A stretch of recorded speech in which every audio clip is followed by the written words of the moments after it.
दोस्तों, live class experience के लिए फॉलो कीजिए हमारे अनअकैडमी के प्लस कोर्सेज को, जिसका लिंक डिस्क्रिप्शन में आपको दिया जा रहा है।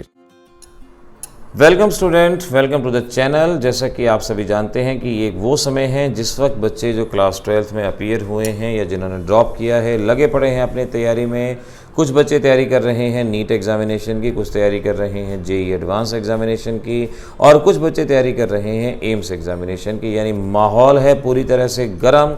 आज मैं आपको इस वीडियो के अंदर बताने वाला हूं कि जेईई एडवांस के लिए आपको केमिस्ट्री के अंदर किन किन बातों का ध्यान रखना है, क्या क्या चीज़ें आपको तैयार करनी है अगर जेईई एडवांस है आपका एम। जेईई एडवांस का एग्जामिनेशन मई के लास्ट में होना है, जैसा कि आप सभी अच्छे से जानते हैं, शेड्यूल्ड है मई के लास्ट में। अब इस एग्जामिनेशन के अंदर आपको केमिस्ट्री के अंदर कुछ बातों का बहुत अच्छे से ध्यान देना है। जहाँ तक जेईई एडवांस का पैटर्न है, इस पैटर्न के अकॉर्डिंग आपको कुछ खास बातों का ध्यान रखना चाहिए। ये जेईई मेन से बिल्कुल अलग होता है। यहाँ पर कंसेप्ट बेस्ड क्वेश्चन ज़्यादा रहते हैं। अगर आपके कंसेप्ट क्लियर हैं तो आप इन एग्जामिनेशन में बहुत अच्छे से परफॉर्म कर सकते हैं। जब तक आपके कंसेप्ट क्लियर नहीं होंगे तब तक एनालिटिकल प्रॉब्लम वाले क्वेश्चन सॉल्व नहीं हो सकते। तो इसमें हम बेटर यही कहते हैं कि जितने आपकी बुक में पीछे अक्सर ऐसे क्वेश्चन दिए जाते हैं जहां एक पैराग्राफ दिया जाता है और उसके बेसिस पे कुछ क्वेश्चंस के आंसर देने होते हैं, तो ऐसे पैराग्राफ वाले बेस्ड क्वेश्चंस को आपको प्रैक्टिस करना चाहिए। उसके अलावा आपको टॉपिक को अच्छे से पढ़ लेना चाहिए और उसके बेसिस पे क्वेश्चन करने चाहिए। जेईई मेंस के दौरान बच्चे मैक्सिमम क्या करते हैं कि वो बच्चे मैक्सिमम ऑब्जेक्टिव क्वेश्चन सॉल्व कर लेते हैं, कुछ फार्मूले याद कर लेते हैं और जेईई एग्जामिनेशन के अंदर अपीयर होते हैं। लेकिन एडवांस एग्जामिनेशन की तैयारी हरगिज़ उस तरह से नहीं होती। यहाँ तो आपको एक पैराग्राफ पढ़ना है, उस पैराग्राफ में जो जो क्वेश्चन आप सोच सकते हैं आपको उन क्वेश्चंस को साथ साथ सॉल्व करना है। जैसे फिजिकल केमिस्ट्री की बात है, फिजिकल केमिस्ट्री के अंदर आपके पास ऑब्वियस है सॉल्यूशन टॉपिक में से ऐसा क्वेश्चन अगर आएगा तो वो आइडियल, नॉन आइडियल और रोल्स लॉ के बेसिस में आ सकता है। बाकी सारा का सारा आपका फार्मूला बेस्ड रहेगा, तो उसमें बाकी सभी के लिए फार्मूला बेस्ड, लेकिन आइडियल नॉन आइडियल के लिए एक बार थोड़ा सा अच्छे से थ्योरी को पढ़ें, आगे बढ़ें। फिर इलेक्ट्रोकेमिस्ट्री का चैप्टर आता है। इलेक्ट्रोकेमिस्ट्री के अंदर कंडक्टिविटी के बेसिस पे question, molar conductivity, equivalent conductivity के बेसिस पे क्वेश्चन आएंगे, कोलराश लॉ के बेसिस पे क्वेश्चन आएंगे। अब वहाँ पर जो कंसेप्ट बेस्ड आएगा जिसको थ्योरी को पढ़ना चाहिए, आपको electrochemical cell, EMF of cell, वहाँ पर सॉल्यूशन प्रेशर किसे कहते हैं, ऑस्मोटिक प्रेशर किसे कहते हैं, कोरोजन, इनके बारे में आपको कंसेप्ट बेस्ड क्वेश्चन तैयार करना है। तो इसके बारे में पढ़ोगे आप कंसेप्ट बेस्ड। उसके अलावा आपने केमिकल काइनेटिक्स, ये तो आपने कंसेप्ट बेस्ड सारा का सारा करना है। इस पूरे के पूरे थ्योरी को अच्छे से तैयार करना है। केमिकल काइनेटिक्स हो जाने के बाद सरफेस केमिस्ट्री, इसमें तो आप सिर्फ प्रीवियस ईयर ही तैयार कर लीजिए, प्रीवियस ईयर ही आपके पास बहुत रहेगा।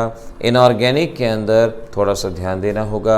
जनरल इनऑर्गेनिक केमिस्ट्री को पहले अच्छे से तैयार कीजिए। देखिए, जनरल इनऑर्गेनिक केमिस्ट्री से मुझे याद आया, मैं आपको बता दूं, आप में से बहुत सारे बच्चे अनअकैडमी पे भी हमारे कोर्स के अंदर एनरोल्ड हैं। मैं आपको यहाँ पर एक बार बता देता हूँ दोबारा से। काफ़ी बच्चों ने हमसे पूछा था कि अनअकैडमी पे किस तरह से फॉलो करना है। देखिए, अनअकैडमी जैसा कि हम जानते हैं एजुकेशन प्लेटफॉर्म हमारे पास है, जहां पर फ्री में भी लेक्चर अवेलेबल हैं और प्लस कोर्सेज के लाइव लेक्चर भी वहां पर अवेलेबल होते हैं। हमारा प्लस कोर्स ऑलरेडी वहां पर चल चुका है और आप में से काफ़ी बच्चों ने वहां पर ऑब्जर्व किया होगा कि हमारे 2 प्लस कोर्स ऑलरेडी वहां पर चल रहे। एक प्लस कोर्स ख़त्म हो चुका है जनरल ऑर्गेनिक केमिस्ट्री का, जो कि पूरी तरह से जेईई एडवांस और नीट एग्जामिनेशन को डेडिकेटेड करके बनाया गया था। और दूसरा प्लस कोर्स जो आजकल चल रहा है वो है जनरल इनऑर्गेनिक केमिस्ट्री का। वो इनऑर्गेनिक केमिस्ट्री के टॉपिक, लॉजिक वगैरह को जेईई एडवांस को खास तौर पे ध्यान में रख के बनाया गया था। तो आप में से जो भी वहाँ पर सब्सक्राइबर हैं, नीचे मैं लिंक में आपको डिस्क्रिप्शन में लिंक भी दूंगा, आप वहाँ से जाके उस कोर्स को देख सकते हैं। तो उस पैटर्न को फॉलो करने के बाद इनऑर्गेनिक की तैयारी हमारी अच्छे से होती है। अनअकैडमी का रेफरल लिंक भी आपको दिया जा रहा है, जहाँ पर जिन बच्चों ने सब्सक्राइब किया हुआ है या जो करने वाले हैं उनको किस तरह से डिस्काउंट मिलता है वो भी है। और एक और चीज़, आप में से काफ़ी सारे बच्चे हमसे लाइव भी पढ़ना चाहते हैं। देखो लाइव पढ़ने का तो ऑप्शन यही है, या तो आप हमारी ऑफलाइन क्लासेस में हो जो कि आपके शहर से बहुत दूर हो सकती हैं। अगर आप ऑफलाइन क्लास में नहीं हैं तो अनअकैडमी के प्लस कोर्स के अंदर भी आप हमसे लाइव इंटरेक्शन कर सकते हैं, लाइव वहाँ पे पढ़ सकते हैं। तो अनअकैडमी के इन लाइव कोर्सेज़ के बारे में, प्लस कोर्सेज़ के बारे में आपको डिस्क्रिप्शन में लिंक दूंगा, आप वहाँ पर जाके उनमें सीख सकते हैं और हमारे कोर्सेज़ को वहाँ पर भी फॉलो कर सकते हैं। लाइव इंटरेक्शन वहाँ पर डेफिनेटली आपको मिलेगा और उसके बारे में बाकी इन्फॉर्मेशन अभी हम आपको देते हैं। अनअकैडमी की वेबसाइट या एप्लीकेशन पर जाके आप हमारी आईडी प्रदीप शर्मा को सर्च कीजिएगा। वहाँ पर आपको हमारे अलग अलग प्लस कोर्सेज़ के बारे में इन्फॉर्मेशन मिलेगी। कुछ कोर्सेज़ अभी चल रहे हैं और कुछ कोर्सेज़ अभी लॉन्च होने वाले हैं। वहाँ पर आप हमारी इस रेफरल आईडी का इस्तेमाल करके 10% डिस्काउंट तक ले सकते हैं और लाइव इंटरेक्शन का मौका आपको वहाँ पर हमारे साथ मिलेगा। अब इसके बाद आपको इनऑर्गेनिक केमिस्ट्री के अंदर जीआईसी यानी जनरल इनऑर्गेनिक केमिस्ट्री तैयार करने के बाद आपको डी एंड एफ ब्लॉक को तैयार करना है। यहाँ पर काफ़ी सारे क्वेश्चन हैं जो लॉजिकल थिंकिंग के बेसिस पे आते हैं। इनमें बेटर रहेगा कि प्रीवियस ईयर के क्वेश्चंस को देखने के बाद ही आप इसकी तैयारी करें। डी एंड एफ ब्लॉक के अंदर इलेक्ट्रोड पोटेंशियल के बेसिस पे कलर्ड कॉम्प्लेक्स एक बहुत इंपॉर्टेंट टॉपिक होता है, उसके ऊपर क्वेश्चन बनता है। ऑक्सीडेशन स्टेट के ऊपर क्वेश्चन बनता है कि MnO4 K2Cr2O7 की रिएक्शन के बेसिस पे क्वेश्चन, जो टॉपिक बता रहा हूँ ना उन्हीं टॉपिक पे अच्छे से फोकस कर लो। इसके बाद कोऑर्डिनेशन कंपाउंड में स्ट्रक्चर फॉर्मेशन पे, कलर के ऊपर, मैग्नेटिज्म के ऊपर यहाँ पर क्वेश्चन बनते हैं जो लॉजिकल और एनालिटिकल कैपेसिटी के आपके पास हो सकते हैं। अब पी ब्लॉक के अंदर देखिए, पी ब्लॉक के अंदर कोशिश कीजिए कि आप क्वेश्चंस तैयार करें जिसके अंदर कुछ रिएक्शन के बेसिस पे ग्रुप नंबर 17 और ग्रुप नंबर 18 इनकी रिएक्शन के बेसिस पे क्वेश्चन हो सकते हैं। उसके अलावा एसिडिक कैरेक्टर, बेसिक कैरेक्टर के ऊपर क्वेश्चन आ सकते हैं। ग्रुप 15 के बेसिक कैरेक्टर, ग्रुप 17 के एसिडिक कैरेक्टर, इनके ऊपर क्वेश्चन आ सकते हैं। उन क्वेश्चंस की तैयारी करें।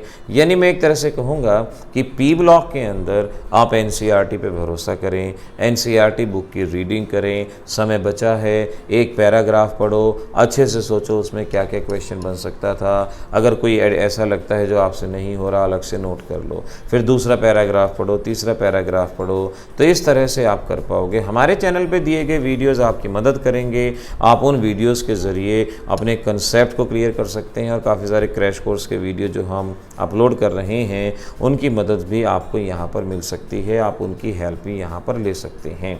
तो इस तरह से आपने पी ब्लॉक को भी तैयार कर लेना है। ऑर्गेनिक में हमेशा सबसे पहले आपने शुरुआत करनी है जनरल ऑर्गेनिक केमिस्ट्री यानी जीओसी से। आपने जीओसी को तैयार करना है और मैंने कहा कि जो प्लस कोर्स के सब्सक्राइबर हैं अनअकैडमी पे, वो हमारे जीओसी कोर्स को देखना ना भूलें। वो जीओसी कोर्स स्पेशली डिज़ाइन किया गया था आपके इन्हीं कॉम्पिटिटिव एग्ज़ाम, चाहे मेडिकल है चाहे जेईई एडवांस है, इसको ध्यान में रखते हुए। उसके अलावा आपको एनसीईआरटी, ठीक है एनसीईआरटी ऑर्गेनिक में चाहिए, but that is not sufficient. NCERT वहाँ पे सफिशिएंट नहीं है। प्रीवियस ईयर की प्रॉब्लम्स भी आपको करनी है और जितना अगर आपके पास कोई कॉम्पिटिटिव की बुक है उससे भी आपको यहाँ पर प्रैक्टिस करनी है। ऑर्गेनिक के केस में एक और ख़ास बात पे ध्यान देना है, फॉर्मेशन ऑफ अनएक्सपेक्टेड प्रोडक्ट। यानी जितना सिलेबस में दिए गए मैकेनिज्म की प्रैक्टिस कर सकते हो, कोई रिएक्शन मैकेनिज्म की अगर अलग से बुक है उसका इस्तेमाल करो। रिएक्शन मैकेनिज्म की यहाँ जितनी प्रैक्टिस कर सकते हो उतना आपके लिए अच्छा होगा। जेईई मेंस में तो क्या था कि डायरेक्ट रिएक्शन में क्या प्रोडक्ट बनता है वो बता दिया जाता है, लेकिन यहाँ पर आपको पूरा मैकेनिज्म आना चाहिए, कार्बोकैटायन रीअरेंजमेंट आना चाहिए। ये भी हम आपको समय समय पे अनअकैडमी की स्पेशल लाइव क्लास के अंदर भी आपको बता चुके हैं। स्पेशल लाइव क्लास सबके लिए फ्री होती है, आप में से बहुत सारे बच्चों ने अटेंड भी की है। वहाँ पर भी कार्बोकैटायन रीअरेंजमेंट बता चुके हैं। अब आगे भी आपको अपने यूट्यूब चैनल पे भी हम बताने वाले हैं, तो आप वहाँ से भी रीअरेंजमेंट के बारे में सीख सकते हैं। जितना आप इसके रीअरेंजमेंट के बारे में, मैकेनिज़म्स के बारे में पढ़ेंगे, ऑर्गेनिक के क्वेश्चन सॉल्व करना उतना आसान रहेगा। क्लास 11th में से आपको फिजिकल केमिस्ट्री में से थर्मोकेमिस्ट्री, इक्विलिब्रियम, इनकी मैक्सिमम क्वेश्चंस की प्रैक्टिस करनी है। खास तौर पे जो प्रीवियस ईयर के क्वेश्चन है वो तो करनी है प्रैक्टिस, क्योंकि अगर आप उलझोगे यहाँ पर तो इन्हीं 2 में उलझोगे। और वो भी मैं आपसे ये कह दूँ कि अगर सपोज 6 क्वेश्चन भी आते हैं इन 3 चैप्टर में से, तो 6 में से 4 तो आप कर ही लोगे, 2 ही क्वेश्चन होंगे जहाँ पर आपको थोड़ा सा सोचना पड़ेगा, लेकिन प्रीवियस ईयर के क्वेश्चंस अगर आप कर लेंगे तो वो भी हो जाएगा। इसमें सॉल्ट हाइड्रोलिसिस के बेसिस पे क्वेश्चन आते हैं, थर्मोकेमिस्ट्री में रेजोनेंस एनर्जी के बेसिस पे क्वेश्चन पूछते हैं, बफर सॉल्यूशन आपसे इक्विलिब्रियम के उसमें आता है, पीएच के बेसिस पे क्वेश्चन पूछते हैं, सॉल्युबिलिटी प्रोडक्ट के बेसिस पे क्वेश्चन पूछते हैं। तो खास तौर पे इस टाइप के क्वेश्चन इन पे ज़्यादा से ज़्यादा एम्फेसाइज करने की कोशिश करना। केमिकल बॉन्डिंग जनरल टॉपिक है, आप इसको जनरल टॉपिक की तरह ही पढ़ो, अपना आराम से, कोई ज़्यादा ऐसी परेशानी की बात नहीं आएगी। पीरियोडिक प्रॉपर्टी वाला कुछ चैप्टर आपका तो already general inorganic chemistry GSC के अंदर हो चुका है।